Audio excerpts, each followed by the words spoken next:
حلقة تقيلة، حلقة فيها كلام كتير قوي قوي قوي، كلام عن خط الدفاع، خط النص، خط الهجوم، تشكيلات فيها صلاح، فيها هالاند، فيها صلاح وفيها هالاند.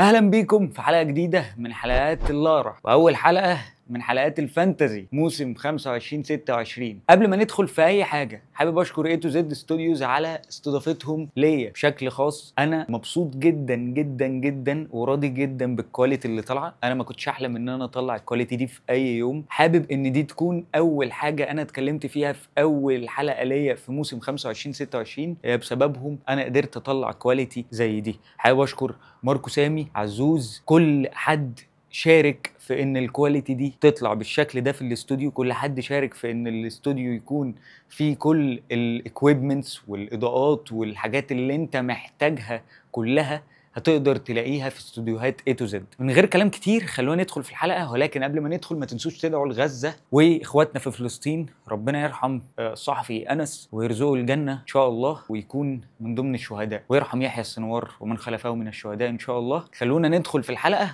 وهكلمكم النهارده عن حلقه فيها كل حاجه انتوا نفسكم فيها. حلقه تقيله، حلقه فيها كلام كتير قوي قوي قوي، كلام عن خط الدفاع، خط النص، خط الهجوم، تشكيلات فيها صلاح، فيها هالاند، فيها صلاح وفيها هالاند. انا مشكل لك كل حاجه فيها بالمر وصلاح وهالاند، ما فيهاش بالمر وفيها مش عارف صلاح وهالاند. كل حاجه موجوده ان شاء الله في حلقه النهارده، عشان انت هتاخد الحلقه دي. انا اتاخرت فيها كتير، اتاخرت في البدايه انا عارف، وناس كلها ابتدت تقريبا، ولكن انا هديك حلقه بيور تاخد منها اللي انت عايزه كله، وفي الاخر تعمل تشكيله من الدرافتات اللي انا هوريها لك، وهقترح عليك حاجات انت ذات نفسك هتبقى فيها افكار جديده، وحلقه ان شاء الله هتعجبك. ولكن لو عجبك الدنيا الجديده دي تنساش بقى تخبط اللايك، وتعمل لنا اشتراك في القناه عشان يوصل لك كل جديد، وتعمل لايك كمان لصفحه اي تو زد ستوديوز.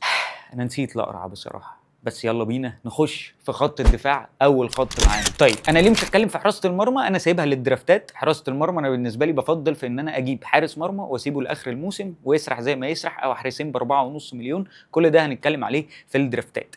خلونا نتكلم بس في الاول على خط الدفاع ونشوف ايه اللي هيحصل وانهي اختيارات افضل، علشان هيكون فيها بادجت سعر قليله شويه، وناس بتتكلم في سعر عالي جدا، فمحتاجين ان احنا نستغل السعر بتاع الدفاع في ان هو لو قليل علشان نعلي في الهجوم او خط النص. كل ده طبعا هنتكلم فيه، ولكن انا حبيت اوضح كل ده في اول حلقه علشان تبقوا عارفين اختياراتي بتقوم بناء على ايه في كل خط فرق عن التاني. بدايه الفرق التقيله زي ليفربول وغيره والسيتي وايا كان فريق تاني من التوب 6 غالبا هتلاقيهم، غير تشيلسي طبعا، غالبا هتلاقي بدايتهم صعبه جدا قصاد ماتشات تقيله.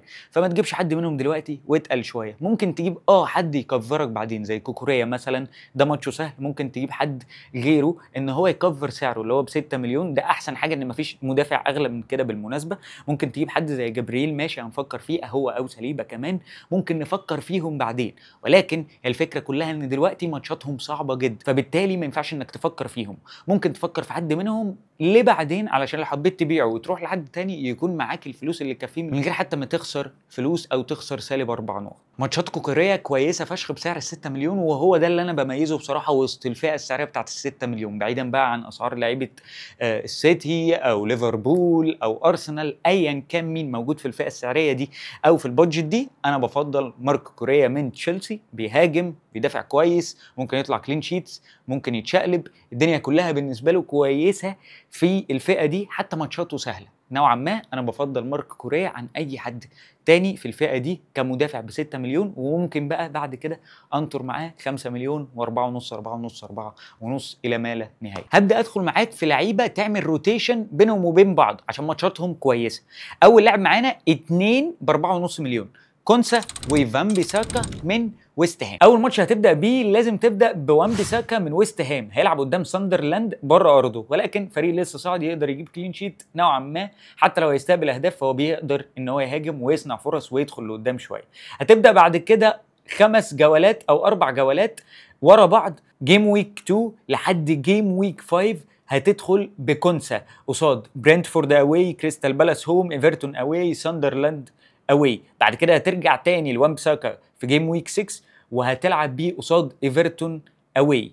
ماتش صعب نوعا ما، ولكن الاثنين بيكفروا بعض. زي ما قلنا ان انت هتحتاج روتيشن بينهم، بس جيم ويك 7 هترجع تاني تلعب بكونسا قصاد بيرنلي، هيبقى ماتش كويس فيقدر ان هو يجيب كلين شيت بصراحه. بعد كده هترجع 4 جولات ورا بعض تلعب بوان بيساكا، هيلعب قصاد برنتفورد، ليدز، نيوكاسل، بيرنلي. بعد كده هترجع اخر جوله اللي هي الجوله ال 12 هتلعب بكونسا قصاد ليدز اواي. كل ده يقدر يحققوا كلين شيتس. ممكن تخرج من ال 12 دول ب6 كلين شيتس غير المساهمات. وان بيساكا وكونسا بيحققوا مساهمات، كونسا بيجيب بالراس اجوان من الكورنرز، من الكورنرات وكده، و وان بيساكا من العرضيات ومساهمات هجوميه كمان عاليه جدا. وانا شايف ان هو الموسم ده هيبقى بتاعه شويه نوعا ما، مع عيسى ديوب كمان الناحيه الثانيه. بعد كده هنروح للاعبين كمان، دي كيوبير من برايتون وجوميز من وولفرهامبتون. عندك برضو نفس الكلام تقريبا، هيلعبوا 12 جولة، تقدر تعمل روتيشن بينهم. في جيم ويك 1 هتلعب بيه دي كيوبير، هيلعب قصاد فولهام هوم، ماتش كويس نوعا ما، ولكن انا بقول لك ان هو مش هيحقق كلين شيت، ولكن لو حقق مفيش مشكله. هي الفكره كلها ان المدافعين انا ما بستناش منهم بصراحه كلين شيت، فعشان كده بفضل ان انا استرخص فيهم شويه. بعد كده هتلاقي في جيم ويك 2 جيم ويك 3 هنلعب بجوميز، وجيم ويك 4 هترجع تاني لدي كيوبير، جيم ويك 5 هترجع تاني لجوميز، جيم ويك 6 وزي ما انت شايف في الاخر هتلعب من جيم ويك 7 لحد جيم ويك 9 3 جولات ورا بعض ليه وولفرهامبتون، ومن جيم ويك 10 لحد جيم ويك 12 هتلعب بيه دي كيوبير من برايت. كل الكلام ده هيحاول يسهل لك شويه فكره الروتيشن. لو انت عايز تجيب 2 تروتيشن بينهم في كذا وكذا، واثنين كمان تروتيشن بينهم في كذا وكذا مع كوكوريا، وتلعب ب3 مثلا في خط الدفاع وتلعب ب5 في خط النص، كده يبقى انت بالنسبه لك انت مكفر خط الدفاع كله، هتقدر تروتيشن بينهم وبين بعض، وهتقدر تكفر خط النص كله والهجوم، وده لسه هنتكلم فيه. خلينا نروح لثالث روتيشن معانا في خط الدفاع بين مايكولينكو وكايودي. الاثنين دول مايكولينكو ب5 مليون، الفرق بينهم نص مليون، وكايودي ب4.5 من برنتفورد. برضو اول 12 جوله، اول 12 جوله عندك جيم ويك 1 هيلعب قصاد ليدز، جيم ويك 2 هيلعب قصاد برايتون، جيم ويك 3 عندك برنتفورد هتلعب قصاد ساندرلاند، وبعد كده جيم ويك 4 هتلعب ايفرتون قصاد استون فيلا، وجيم ويك 5 قصاد فولهام هترجع تاني لكايودي. هتفضل تعمل روتيشن بنفس السكرين شوت اللي انا عارضها لك هنا، تقدر توقف الفيديو وتشوف الماتشات بتاعتهم عشان ما نطولش زياده عن اللزوم. ده بالنسبه لي امثل حاجه انا بتجه لها بصراحه في خط الدفاع، وهي ان انا برخص شويه في 3 لعيبه وبروح اجيب مثلا حد زي مارك كوريا ومعاه لعيب تاني ب5 مليون وشكرا. هنتكلم اكتر على اللعيبه دي. ممكن تروح تجيب بيدرو بورا، ده حاجه انا رافضها بصراحه. تشوف اودوجي لو الاصابات بتاعته ظبطت ولا لا، ولا الدنيا هترسى على فان ديفن، ومعاهم حد من الثلاثه دول تقدر تعمل روتيشن بينهم، والماتشات ساعتها هتكون اسهل بالنسبه لك. كده كده انا شايف انك ما تزودش عن 5 لعيبه في خط الدفاع، انت مش هتحتاج غالبا. هو انت هتلعب 3 5 2 او 3 4 3، وده اللي بيحصل في معظم تشكيلات الفانتزي الفتره دي عموما، ودي امثل تشكيله انا بحبها، يا 3 5 2 يا 3 4 3. خلينا ندخل على الخط الثاني اللي بعد كده، وهو خط الوسط. هيكون في كلام ورغي كتير قوي، تجيب صلاح ولا لا، تجيب جاكبو مع فيرتس مكان صلاح ولا لا، بالمر ولا نيتو، كل ده هنقوله دلوقتي في خط النص. طيب الكاميرا فصلت فغيرنا البطاريه ورجعنا نكمل. المهم ان صلاح عندنا اول لاعب في خط النص ما ينفعش تدخل من غيره، ولا تقول لي بقى تجيب فيرتس مكانه، ولا تجيب جاكبو، ولا تجيب ايكيكي ولا ايتيكي. مفيش حد يقدر يكفر صلاح، مفيش حد يقدر يكفر هالاند، مفيش حد يقدر يكفرهم هم الاثنين. هالاند اخر الموسم اللي فات ما كانش كويس، صلاح اخر الموسم اللي فات ما كانش كويس، ولكن افرض ان هم انفجروا، هتقدر تعمل حاجه؟ لا، مش هتقدر تعمل اي شيء مع صلاح مع هالاند لو انفجروا ورجعوا تاني بان هم يبداوا يكونوا بشكل وحش. انت بالنسبه لك خلاصه الحوار عشان ما تتلخبطش من الكلام اللي انا بقوله، صلاح لو جه ابتدى الموسم بشكل سيء جدا هيحصل ايه؟ يعني هتبيعه، مش هتخسر فلوس، بالعكس هيبقى معاك فلوس في البنك، هيبقى معاك تبديلات تقدر توفر البادجت بتاعتك على كل الخطوط، تجيب بقى خط دفاع جامد، خط نص جامد، خط هجوم جامد، من غير ولا صلاح ولا هالاند ولا اي حاجه من الكلام ده. انما لو انت داخل من غير صلاح ومن غير هالاند وبتريسك بالحوار ده، انا بصراحه شايف ان ده هيكون ريسك كبير قوي، انت مش هتكون قده اصلا. فكره انك تدخل الجوله من غير ما تكابتن صلاح ده ريسك، فتخيل انت اصلا مش معاك صلاح، مش منطقيه بصراحه. وانا شايف ان هي مش فكره في صالحك بجنيه ونص. انت هتنزل الشامبيون شيب، مش هتنزل بالسالب حتى، مش هتحصل رانك، انت تمسح اللعبه. طيب ده بالنسبه لصلاح. نفس الكلام على بالمر. انا هروح لتشيلسي علشان تشيلسي جدولها كويس في اول الموسم. مين اللي هيضرب في السكواد بتاع تشيلسي؟ انا شايف ان هو كول بالمر. مفيش بيدرو نيتو، مش هيقدر يعوضه. مفيش بقى جواو بيدرو، ممكن تكون خيارات تانية، ممكن يكون جواو بيدرو الاونر شيب بتاعته عاليه شويه، ولكن انا شايف ان كول بالمر هو اللعيب اللي عليه العين شويه نوعا ما. كول بالمر هو اللعيب اللي يقدر يأدي بشكل معين. هو ما كانش افضل لاعب الموسم اللي فات، ما جابش النقط اللي جابها في الموسم اللي قبله، ولكن انا شايف ان كول بالمر هو الافضل دلوقتي انك تدخل بيه مع صلاح في خط النص. ده كله هيبين اكتر في الدرافتات اللي هنتكلم عنها بعد خط النص وخط الهجوم. هعرض لكم شويه درافتات هيبين لك شويه وهيفتح لك دماغك تجاه خط النص خط الدفاع تعمل فيهم ايه. غير بقى صلاح وغير بالمر، تعالوا نتكلم على اللعيبه اللي اقل شويه. خلونا ناخد من عند صلاح شويه ونروح عند جاكبو، المركز اللي جنبه او المركز اللي قدامه. جاكبو لو خد دقايق اكتر، لو ساهم بشكل اكتر في الدقايق بتاعه ليفربول، انا شايف ان الدنيا هتكون بالنسبه له كويسه جدا. سرقه الموسم ب7.5 مليون، مفيش احسن من كده.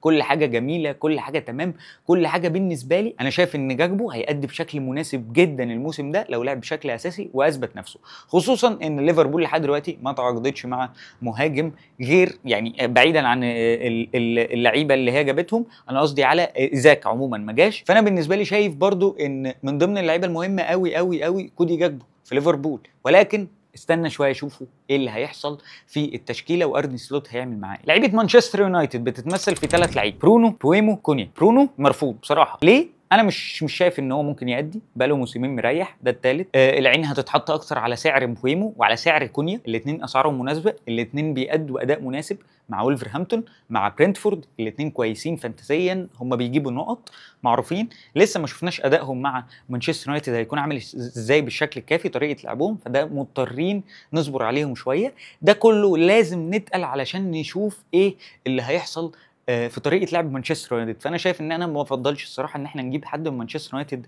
دلوقتي. ممكن يدخل في الدرافتات، ولكن مش هيبقى لاعب بشكل اساسي ومش هيقعد فتره، ولكن لازم يكون عليهم العين ونفكر فيهم. روجرز في حاله لو انت مش هتقدر تجيب واتكنز، انا شايف ان روجرز بالسعر الفرق اللي هو 2 مليون بينهم وبين بعض، انا شايف ان روجرز مهم من استون فيلا على حسب مركزه اللي هيلعب بيه. لو لعب جناح ارميه في الزباله، لان هو مش هيأدي بشكل كويس جدا وهيقلب بطه بلدي وهيندمك على الفلوس اللي انت دفعتها. فلو جبت واحد ب4.5 مليون او انت لعبت مكانه هتأدي بشكل احسن وهتجيب نقط احسن، بعيدا عن ماتشاتهم الكويسه نوعا ما في بدايه الموسم، بعيدا عن ماتشاتهم حتى لو ما بتبقاش كويسه. استون فيلا بتعرف تأدي قصاد الفرق التقيله. بالنسبه لي روجرز لازم يبقى موجود في تشكيلتك وفي فريقك، حتى لو انت لسه ما شفتش طريقه لعبه عامله ازاي. في اول الموسم هو بيكون عنده حماس الشباب وهو لسه شاب والدنيا ماسكاه والمدرب ماسكه والدنيا فل وعايز يثبت نفسه ويلعب بشكل اساسي ويجيب ويعمل ويسوي عشان يروح المنتخب. نروح لاخر لاعب معانا في خط النص وهو محمد قدوس، وده بالنسبه لي صلاح، بالمر، قدوس، وحط بعدهم زي ما تحط. قدوس مهم جدا ان هو يكون في فريقك، انا هدخل بيه في الفانتزي، لازم هو عمود مهم من عمدان الفانتزي بالنسبه لي، حتى لو انا لسه ما شفتوش. انا ما شفتش بصراحه ماتشات توتنهام، ما شفتش هو عمل ايه، ولكن قدوس انا متاكد مليون في الميه ان الموسم ده بالنسبه له هيبقى موسم كويس جدا جدا جدا على توتنهام كلها. عموما توتنهام اكيد هتغير طريقه لعبها، اكيد السكواد اللي اتجمع واتشقلب وسون مشي وحد جه وماديسون اتصاب، كل ده هيحصل فيه حاجات غريبه في اول الموسم. ولكن انا شايف ان احسن طريقه تبتدي بيها الموسم من لعيبه توتنهام هو محمد قدوس. سعره 6.5 مليون، مناسب جدا، ماتشاته كويسه، كل حاجه كويسه، بيساهم، سريع، هجومي، مهاجم، محطوط خط نص، يعني نقط مش هتخلص. اصلا وهو في ويست هام كان بيجيب نقط، ما بالك لما راح فريق مدرب بيساعد دفاعيا كويس، هجوميا كمان هيبقى كويس، الفريق هيساعده بالتدعيمات اللي هو عملها، فريق دفاعيا نازلين باسعار كويسه فانتازيا. انا مش بتكلم على اداء الفريق دفاعيا، كلنا عارفين ان توتنهام دفاعيا مش احسن حاجه الموسم اللي فات، ولكن انا مستني اشوف شويه. انا حاسس ان توتنهام الموسم ده هتعمل حاجه زي مانشستر يونايتد بالمناسبه، بس انا شايف ان مانشستر يونايتد بعيده قوي عن توتنهام في حته ان هي توصل مراكز تاهلهم دوري ابطال اوروبا. توتنهام قريبه جدا الموسم ده بالمناسبه.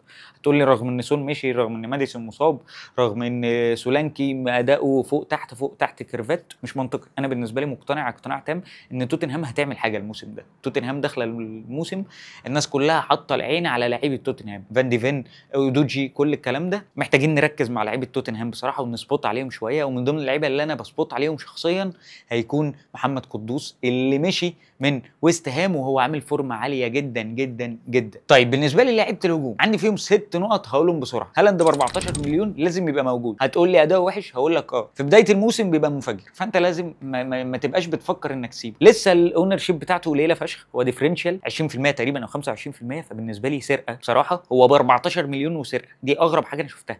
بس في الفانتزي انا بالنسبه لي الدنيا تمام، يعني انا مبسوط جدا بالاداء ده، مبسوط جدا بفكره ان انا عادي هجيبه ما عنديش مشكله، وهخسر بقيه السكواد في الفرقه في خط الدفاع، هرخص شويه، بس انا بالنسبه لي اخد الشوك بتاعته كده واكمل عادي زي الفل. فانا بالنسبه لي هالاند من مانشستر سيتي مهم، ولازم ادخل بواحد على الاقل من مانشستر سيتي.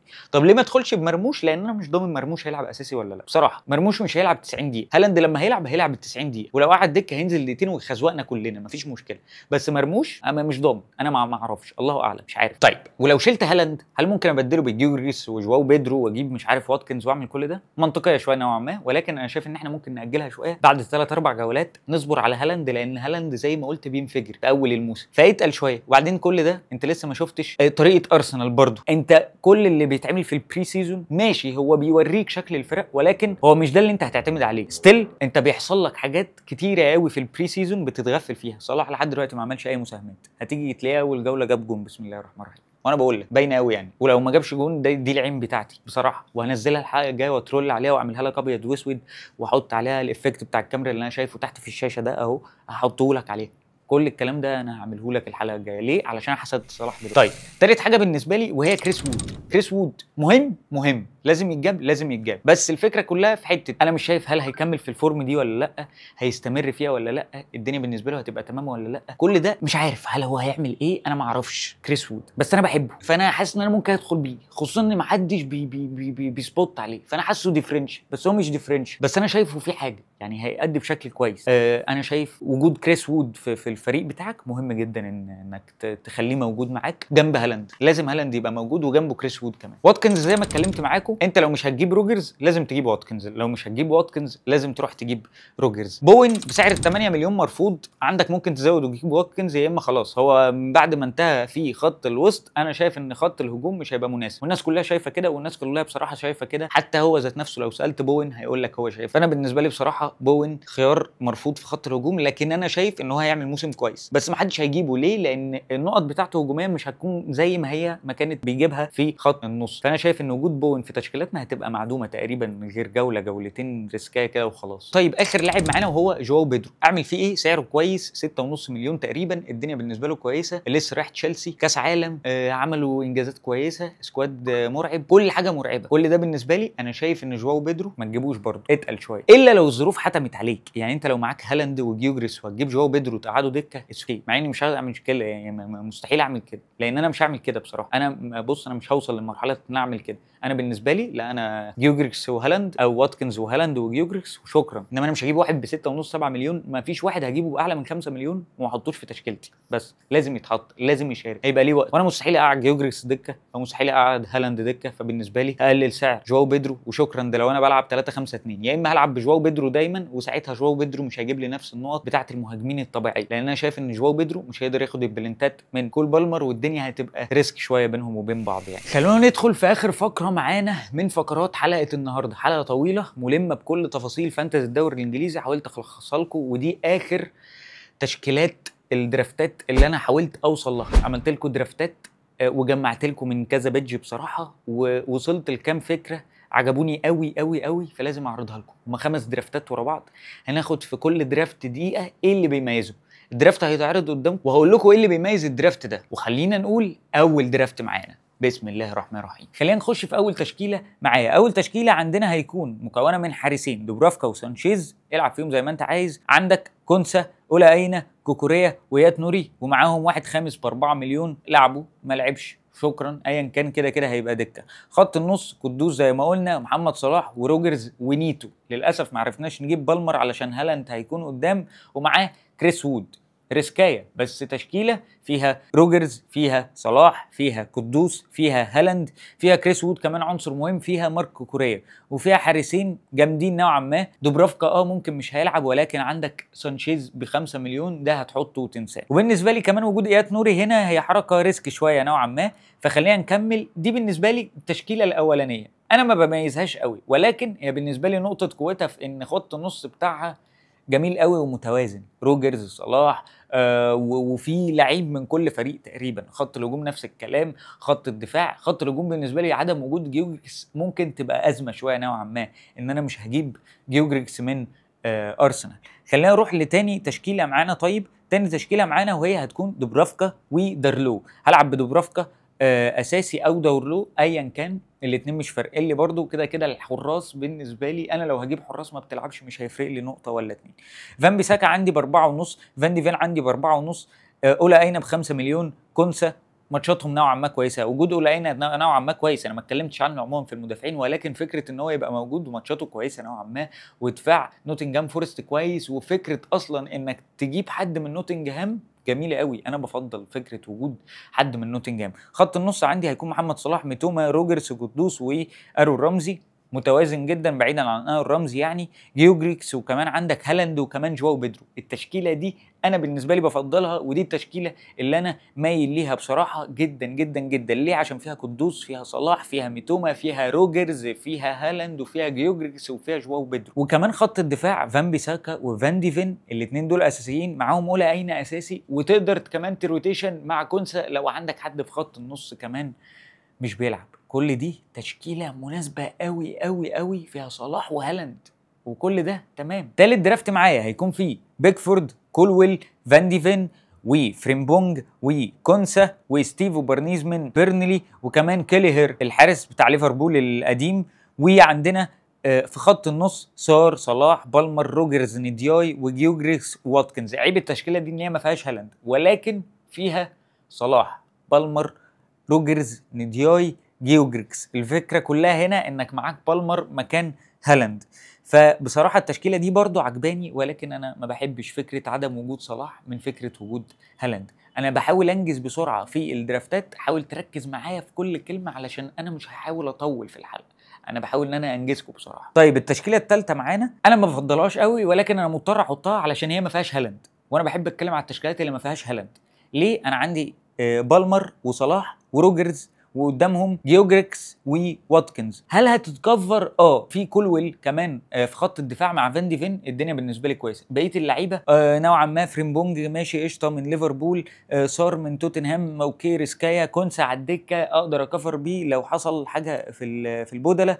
كل ده بالنسبه لي تمام في التشكيله دي، ولكن انا ما بفضلهاش عشان انا بحب وجود هالاند وصلاح في التشكيله. انا مفضل جدا لفكره وجود هالاند وصلاح، ولازم يبقوا موجودين بصراحه. التشكيله الرابعه واللي قبل الاخيره معانا خط الدفاع كله 4 مليون زي ما انتم شايفين. دوبرافكا ودورلو كمان في حراسه المرمى. خط النص بالمر، ساكا، وكمان فيرتس، وجاكبو، وكونيا. التشكيله دي ريسكي جدا، ريسكي جدا، فركز معايا فيها. هالاند وكمان جيوجريكس. هتلعب بمين؟ 3-5-2 وشكرا، التوش وانت ورزقك. انت مش معاك صلاح، بس انت بتكفرهم هنا بفيرتز وجاكبو، وكمان ما عندكش اي حد يعني. ساكا انا ما اتكلمتش عن ساكا كتير في الدرافتات بتاعتي، وما حطيتوش في اول 3 درافتات تقريبا، وما اتكلمتش معاه ما اتكلمتش عليه في لعيبه خط النص. بس انا شايف ان فكره وجود ساكا مش حلوه خالص يعني فانتسيا الموسم ده. التشكيله دي من غير صلاح، وانا بصراحه بستعيب ان انا احط تشكيله من غير صلاح، ولكن انا بحاول الم لكم كل التشكيلات اللي انتوا عايزينها، بحط لكم كل حاجه اقدر احطها من المعلومات اللي هتقدر ان هي تفيدكم في الدرافتات علشان تجيبوا اعلى نقط في الفانتازي. اخر درافت معانا، وده برضو من ضمن الدرافتات اللي انا ما بفضلهاش، ولكن انا حطيتها علشان مهم جدا ان انا احطها. معانا لاعب ب4.5 مليون وهو فان ديفين، ولاعب تاني ب4.5 مليون وهو كونسا، والباقيين ب4. خط الدفاع نفس الكلام، دوبرافكا ودارلو. خط النص جاكبو، فيرتس، ساكا، وبالمر، وجنبهم نيتو. خط الهجوم هالاند وجيوجريكس. الفرق مش كبير قوي عن التشكيله اللي فاتت، ولكن فرق مهم جدا وبسيط في خط الدفاع. انا بفضل بصراحه اول وتاني تشكيله انا اتكلمت عنهم علشان فيهم صلاح وهالاند، وده المهم بالنسبه لي. حاول توصل لامثل تشكيله بينهم، ولو وصلت لدرافت تاني هشارككم في الكوميونتي بتاعه الصفحه. وانا بحاول دلوقتي اعمل درافت يكون مميز فيه صلاح، بالمر، وهالاند كمان. ولو وصلت له هحاول اعمل لكم شورت سريع وانزله على اليوتيوب نقدر نوصل له ان شاء الله. بس كده دي كانت حلقتنا النهارده من حلقات الفانتازي، اولى حلقات موسم 25/26. اتمنى تكون الحلقه تعجبكم. لو الحلقه عجبتك اعمل لايك وشير وسبسكرايب وفعل الجرس عشان يوصلك كل جديدنا. ما تنسوش تدعموا الصفحه بتاعتنا على تيك توك وكل المنصات. ان شاء الله هحاول الموسم ده ان انا انزل لكم كل حاجه موجوده. ما تنسوش برضو تدخلوا تعملوا لايك لصفحه A to Z ستوديوز. انا مبسوط جدا باشمهندس ماركو سامي وباشمهندس محمد عزوز، بصراحه انا مبسوط جدا بالتعامل معاهم هنا في الاستوديو. الكواليتي زي ما انتم شايفين، انا مش هقدر اتكلم في حاجه، ومش يعني ما اعتقدش ان انا هقول حاجه شهادتي فيهم مجروحه. بصراحه شكرا جدا جدا جدا على الاستضافه الجميله دي، وان شاء الله نفضل دايما سوا، وان شاء الله تفضل الكواليتي دايما عاليه. A to Z ستوديوز فوق وفوق اي حد دايما. سلام.